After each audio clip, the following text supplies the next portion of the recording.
Holding anger like a mother holding the baby.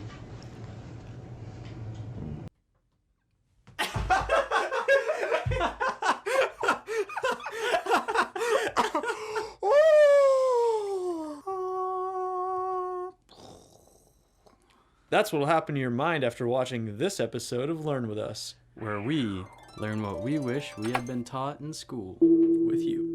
My name's Eli. My name is Mitch. And today we're looking at a teacher, this guy Ramdas, teacher that we've just been getting into. Some guy. But then another guy, Thicht Nhat Hanh, Buddhist teacher, fantastic man. Fantastic man. A conversation between the two of them. Yeah. That's overpowered. We have not even, we didn't even click on it. We just saw the thumbnail. We were like, yeah, we saw the title. We're like, do this. Yeah. Let's do it. Okay, let's do it.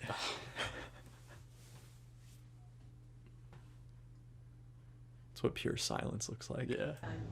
Thank you. That's a good start. Centering themselves. You spoke the other day about holding anger and emotions like that in a tender way. Could you speak a little bit more about that? Holding anger like a mother holding the baby. Because loving kindness is us, but anger is also us. Also us.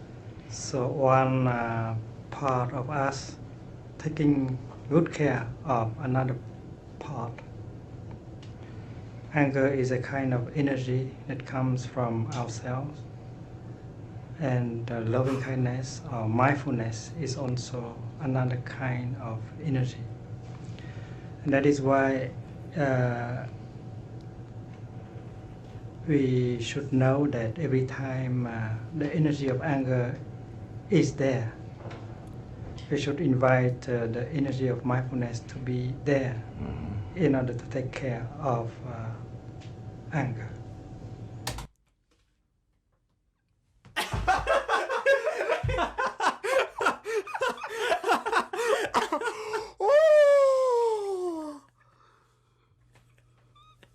Wow.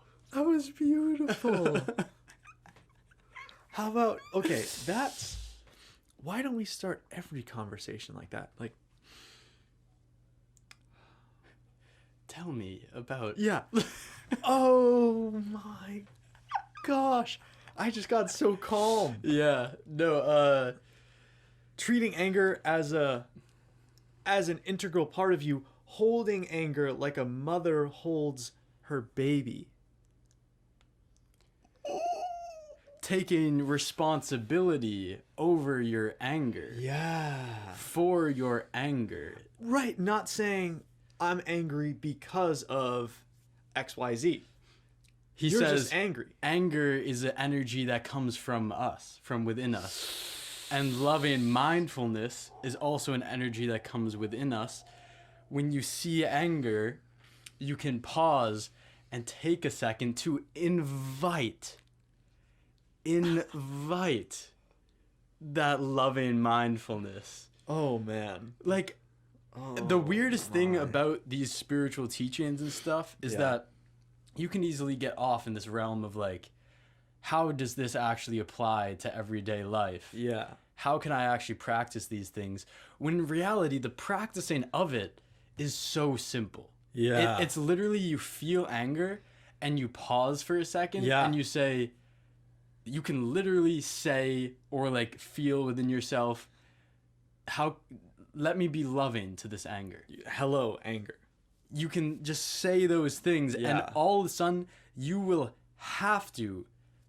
perspective will shift on anger. Yes. You know, like, it's all about the pause. The pause when you're feeling it. Whenever I don't take that time to pause, it just rolls and rolls and rolls and rolls, and rolls down the hill, and then you are the anger. Exactly. But whenever I take a moment to pause, it's like it floats away after a bit. you know, especially the earlier I catch it. It just floats away and it comes right through me and I let it feel, and it feels bad sometimes, but you gotta go through that, and that's fine. Are you the anger, or is the anger a part of you? Okay. That's good. I don't know. That's good. That's very good. Let's continue. And the vehicle to do that could be just 3 breaths. Yeah, mindful breathing. Mindful And it's better So key. that we nourish mindfulness by continuous breathing mindfully. If you are continuously breathing mindfully, then you wouldn't experience that other energy as solid, like anger. When you breathe mindfully, you are not ignoring anger. In fact, you are mindful also of your anger. You are practically taking care of your anger. Breathing in, I know I am angry. Breathing out, I am taking good care of my anger. Therefore, the practice is called mindfulness of anger. Mindfulness of breathing, and breathing in order to be aware of your anger and to embrace your anger with the energy of mindfulness.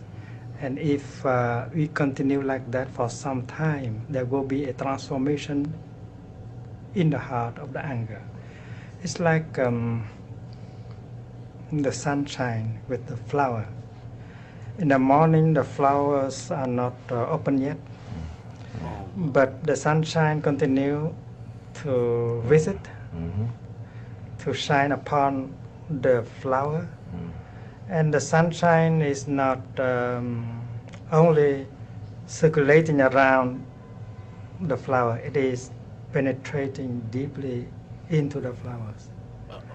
And then if the sunshine continue like that for a few hours, and then the flower has to open herself to the sunshine. Our anger is a kind of flower that needs the care of the sunshine, namely mindfulness.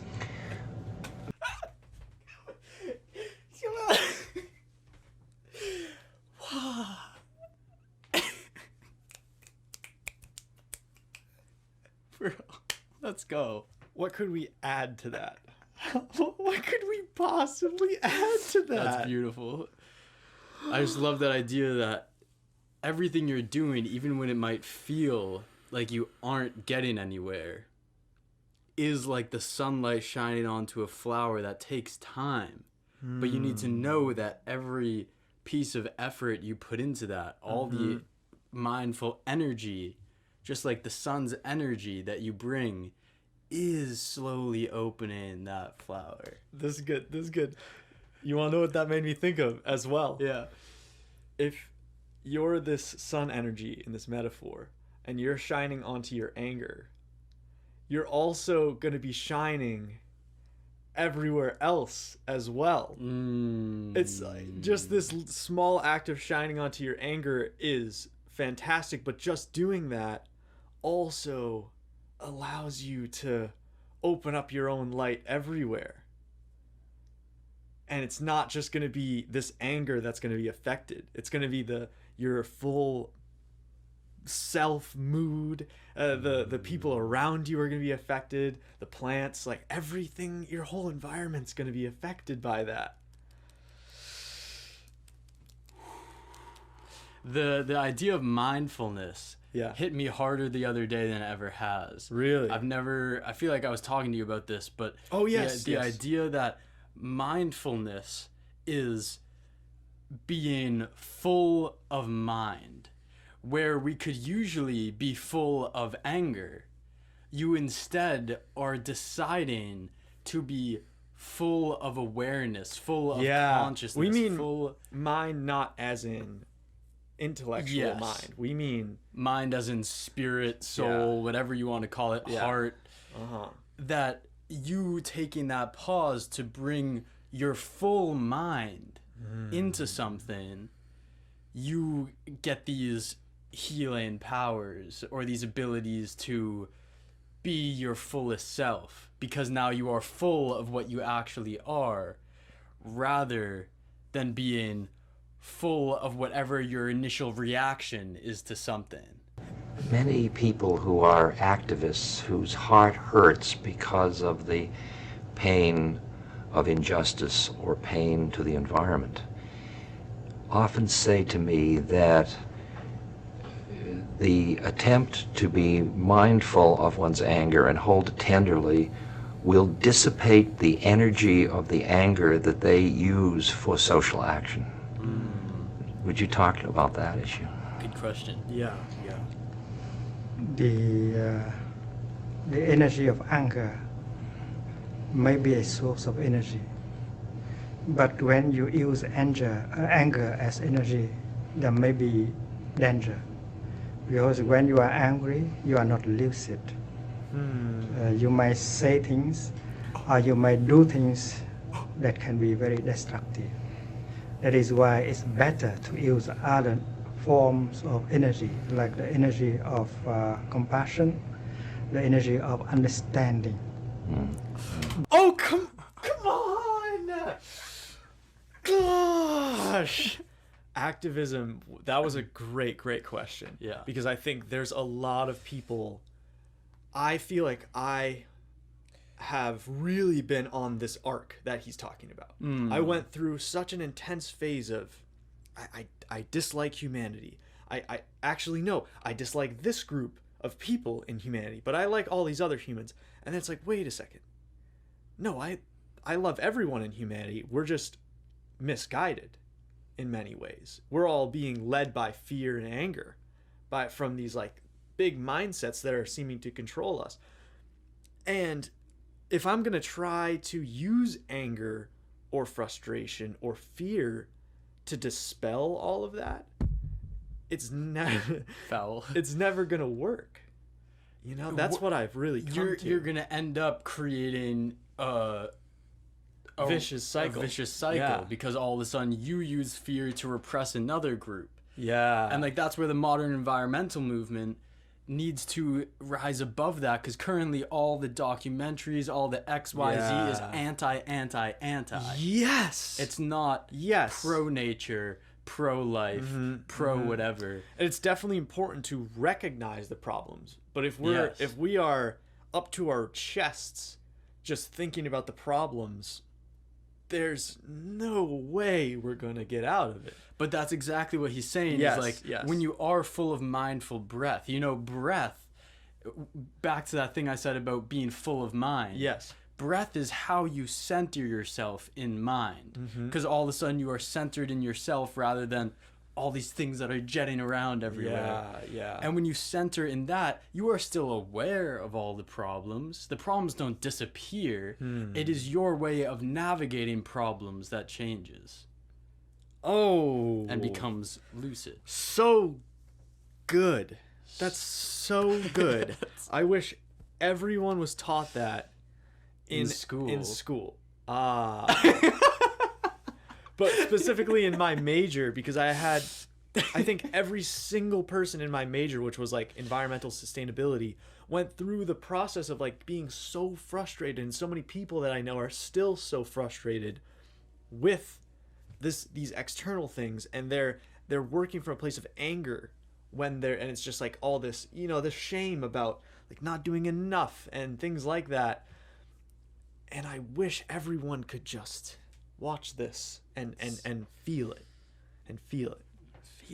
Yeah. But the energy of anger can be transformed into the energy of understanding and of compassion. We don't have to throw away anything. We need only to know how to transform one form of energy into another. What are the vehicles for awakening that kind of valuing of mindfulness into a culture? The intellect is not everything of our being. Sometimes people understand what is going on and what should be done, and yet they don't act as if they have understood. Therefore, we have to practice so that that kind of understanding become a reality and not just a few notions in our mind. I feel like that's really where we're at.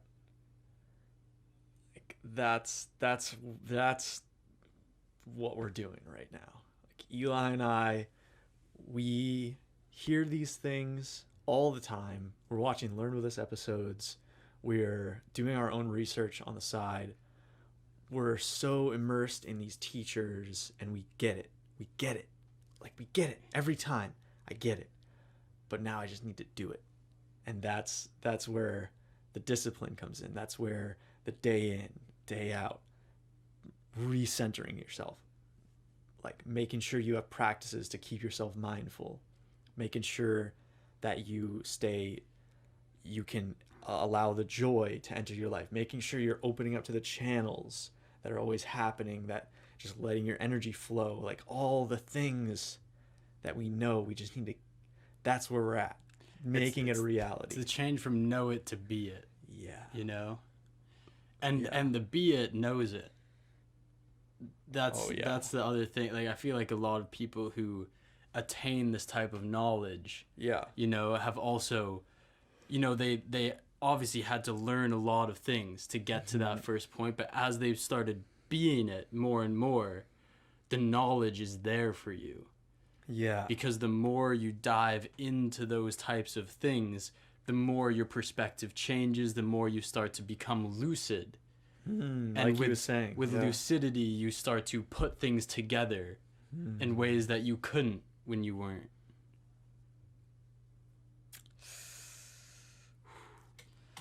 For instance, the reality of impermanence. It's easy to get people to agree that things are impermanent. They may understand it completely, but they act as if things are permanent. Including themselves. Yeah. Yes. And if they are able to keep alive the insight of impermanence in them, and then they would not do the things that will destroy themselves and destroy the other people. They would do whatever they can do in order to make happy themselves and the other person. Like many people cry and suffer when the person they love disappear or left them. Sure. But while they are still alive, they were still alive and live close to them, they did not treasure. No. They did not do what should have been done in order to make that person happy. So the insight of impermanence should be nourished in our daily life. And that is why we do not need impermanence as a notion, but as a samadhi, a concentration. You live your daily life in such a way that the insight of impermanence is there, always with you. That's partly because of being in the present moment. Yes. In which each thing then, it's a new moment, and a new moment, and a new moment. Yes. Yeah. When you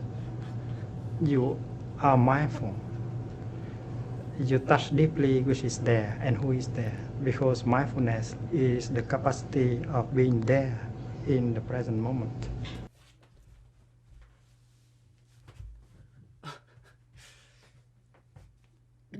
God, is that you? Is that you?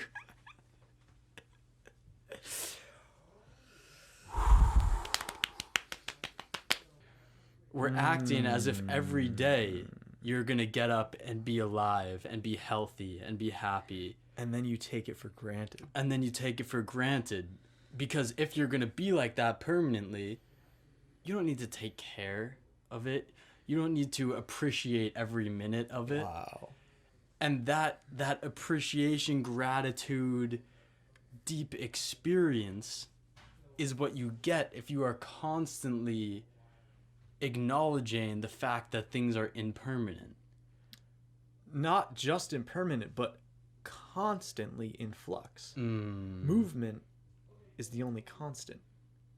I feel like that's a pretty big Buddhist idea. Definitely. Flux. I love that word. Yeah, it was actually a crazy experience that I had. I was taking Eastern philosophy. I wrote down in my notes, what is the only constant? ? And then under that, like later that day, I wrote movement. The next reading for that class, that's when the Buddhist teachings of flux and movement came up. And I was like, Dude. oh, because those are the coolest things. It's like you come to something by yourself, but then it's reinforced by something like a teaching, but it doesn't feel like you're just regurgitating what you learned because you kind of came up with it. And then it just like, bang, it was just like they've also come to it too. And these are clearly people who have gone even way deeper on it than you have. Did you come to it or did it come to you? That's it. That's a great, gotta flip that for sure. Do not suppress your anger. One of my favorite yogis or yoga teachers, Sean Korn, she says, you cannot, when doing spiritual work, there is no bypassing the darkness. The anger, hold it, love it, transform it. Imagine all of the energies that you think take control of you and kind of make you do things. Yeah. Imagine you could become the lucid magician or whatever it is behind that, who can see that energy, spin it into that energy. Ooh, magician. Magician, whatever you want to call it. Very good. Very good. And that all starts with becoming mindful, becoming lucid, which is found in filling yourself with mind, which is done with these mindful practices such as a constant breathing to anchor yourself in the present. More of this to come, I'm sure. Come on. Yeah. I don't quite have any more words from that. Much love. Much love.